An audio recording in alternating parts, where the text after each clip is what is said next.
So guys, I just finished watching the Note 8 event, and I'm going to be giving you my first impressions and a first look at the Note 8. So without any further ado, let's jump right into the video.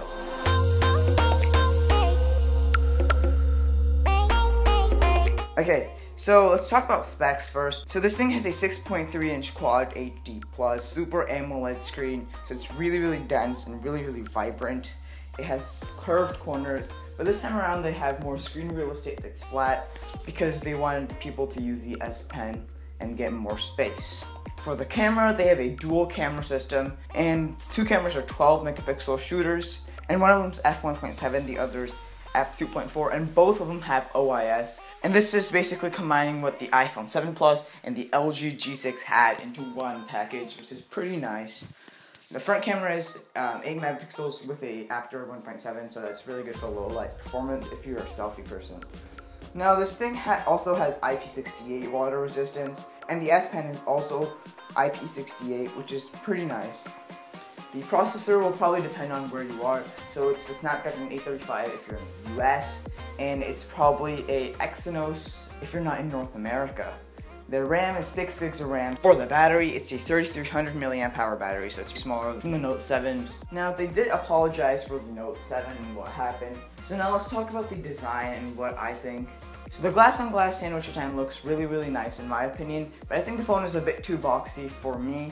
The problem is that it'll probably jut into my hands since it's a big phone. They say it's going to fit into your hand, but if it's a big screen, I would probably want curved corners like they did with the S8. The back of the phone is similar to the S8, where it has the two cameras here, a fingerprint scanner, and flash in one bar. In my opinion, that looks really messy. Now let's talk about the software, because that's where Samsung really has to improve.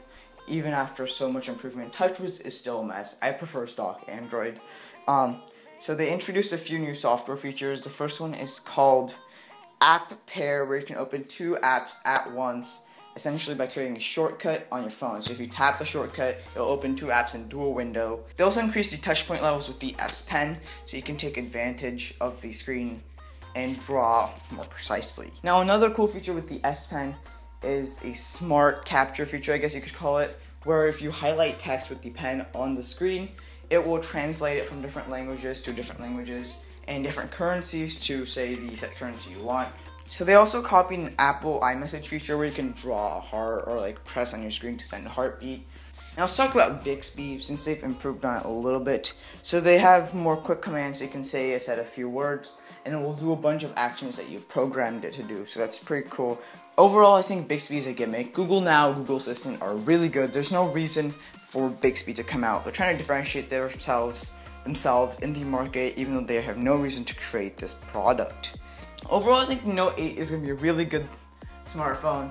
Hopefully Samsung will keep up in software updates, because I like to be on the latest build of Android, and Samsung really is behind. They're going to launch with 7.1.1, so that's pretty good.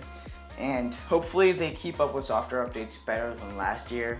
Hopefully the features Google released for updating Android O faster will work, and Samsung will have a faster release schedule. So guys, these were my impressions on the Galaxy Note 8. Hope you enjoyed the video. Hit the thumbs up button if you liked what you saw. This was Shrey's Tech Tips, signing off.